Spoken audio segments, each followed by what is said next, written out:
Lá nas profundezas da mitologia da Mesopotâmia, muito antes do tempo e antes que as coisas tivessem nome, reside uma força, Tiamat.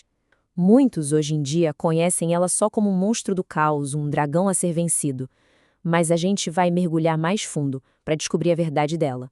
Tiamat como a matriz primordial, a substância da qual a própria realidade foi tecida. Essas são as primeiras linhas do Enuma-Elish, o grande épico da criação da Babilônia. Parem para pensar no que isso descreve. Um estado de potencial puro. Não tem céu, não tem terra, não tem nome para nada. Só existe a união das águas primordiais, Apsu, água doce, e Tiamat, água salgada. É um cosmos ainda não diferenciado pulsando em silêncio, só esperando para nascer. O nome dela já revela tudo. Tiamat vem de tanto, que quer dizer mar. Mas não é só isso. O jeito que a palavra é usada é como uma invocação, um chamado direto. Ó mar! Entendem a diferença? Ela não é uma deusa do mar. Ela é o próprio oceano primordial personificado, o abismo salgado de onde tudo, absolutamente tudo, emerge. Bom, a nossa jornada para entender essa força vai seguir alguns passos. A gente começa com o mar antes do céu, passa pela fúria da Mãe Criadora, conhece o exército dos 11, testemunha a batalha da ordem contra o caos e, por fim, vê como o cosmos nasce do corpo desmembrado dela. E isso vai levantar a grande questão. Tiamat é a fundação do mundo ou uma ameaça que ainda existe? Então, no começo de tudo, não existia separação. Só essa unidade perfeita. As águas salgadas de Tiamat e o abismo de água doce de Apsu misturados, como se fosse um único ventre cósmico. E é importante dizer, isso não é um vazio, de jeito nenhum. É uma plenitude aquática, um estado de fusão total, de onde a vida estava prestes a explodir. E aí, a diferenciação começa. Os deuses mais jovens nascem, e com eles surge o que o mito chama de barulho. Essa é uma metáfora fantástica, né? Esse barulho é a atividade, é a vibração, a complexidade que começa a agitar o cosmos e quebrar aquela quietude imóvel que Apsu tanto prezava. E aqui a gente precisa parar um instante, porque esse ponto é fundamental. Quando o mito fala do caos de Tiamat, ele não está falando de bagunça, de desordem como a gente pensa hoje. Ele se refere ao caos cosmogônico. É o estado pré-formal, o vazio fértil que contém todas as possibilidades. É a matéria-prima da criação. A história toda muda de rumo com um ato de violência. Os deuses mais jovens, com Ea na liderança, matam Apsu para ele parar com os planos de destruir a todos. E essa morte, bom, ela desperta algo novo e terrível dentro de Tiamat. Essa reviravolta é profunda. No início, ela é a mãe que protege, que não aceita violência contra os filhos. Mas depois que o consorte dela morre, a dor se transforma em fúria. A mesma matriz que gera vida agora se torna uma força de guerra. Olha só que dualidade fascinante. É a mesma entidade primordial, mas que se manifesta de duas formas completamente opostas. De um lado, a Tiamat como matriz passiva, a mãe de todos. Do outro, a Tiamat como vingadora ativa, uma deusa da guerra. Um único evento transformou a força mais fundamental do universo, de geradora para destrutiva. E para executar essa vingança, Tiamat não luta sozinha, não. A capacidade criadora dela agora dá à luz um tipo totalmente novo de prole, um exército de 11 monstruosidades. E nas veias deles não corre sangue, mas veneno. Serpentes venenosas, homens escorpião, leões enlouquecidos. Isso aqui não é só um bando de feras. São armas forjadas no caos.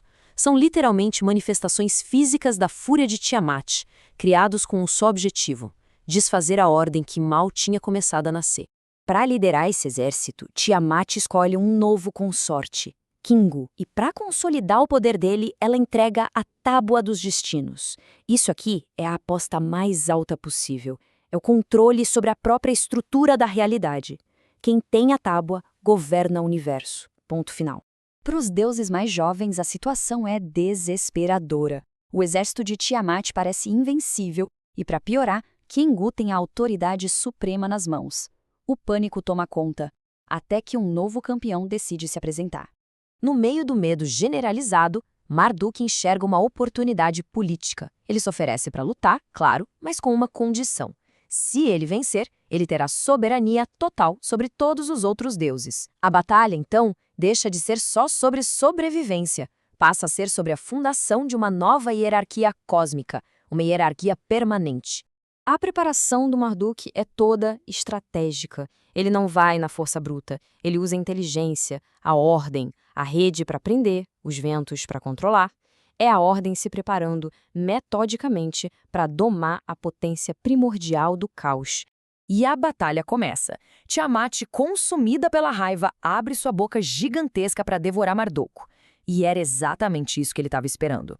Ele solta os 7 ventos que invadem o corpo dela, inflamam ela como uma vela de navio e a deixam imobilizada, completamente vulnerável. O fim é rápido e decisivo. Uma flecha, uma clava. A grande mãe primordial é derrotada. A ordem, representada pela estratégia calculada de Marduk, triunfa sobre a força bruta, indomada do caos. E agora a gente chega na parte mais profunda, mais transformadora de todo esse mito. Porque o caos não é aniquilado. Não, não. Em vez disso, o corpo de Tiamat se torna matéria-prima para o mundo que a gente conhece. Marduk, agora agindo como um arquiteto cósmico, constrói o universo a partir do corpo de Tiamat. Ele pega a metade de cima e forma os céus. A metade de baixo vira a terra. Os olhos dela, chorando, dão origem aos rios Tigre e Eufrates. Cada parte do nosso mundo é um fragmento da deusa primordial. Isso nos traz naturalmente a uma reflexão final, que talvez seja mais importante. Quais são as implicações de viver num cosmos que foi construído a partir do corpo do caos? Essa é a grande conclusão aqui. O universo não é o oposto do caos. Ele é a reorganização do caos. O caos não foi eliminado, ele é a fundação, o substrato fundamental de toda a realidade. Ele continua pulsando, bem aqui, debaixo da fina camada de ordem que a gente chama de mundo. Existe uma ideia que resume isso perfeitamente. A ordem que vemos de pé, ela está escrita com o corpo daquilo que veio antes dela. Assim como toda a forma verdadeira é escrita com a carne do que não tinha forma, mas que a sustentava. E assim a gente termina com essa pergunta ecoando: se o nosso mundo, nosso céu, nossos rios, nossas montanhas, se tudo isso é feito da substância do caos, o que isso realmente diz sobre a natureza da realidade? A ordem é algo permanente ou é só uma configuração temporária, uma casca fina sobre um abismo que ainda pulsa? Fica a reflexão.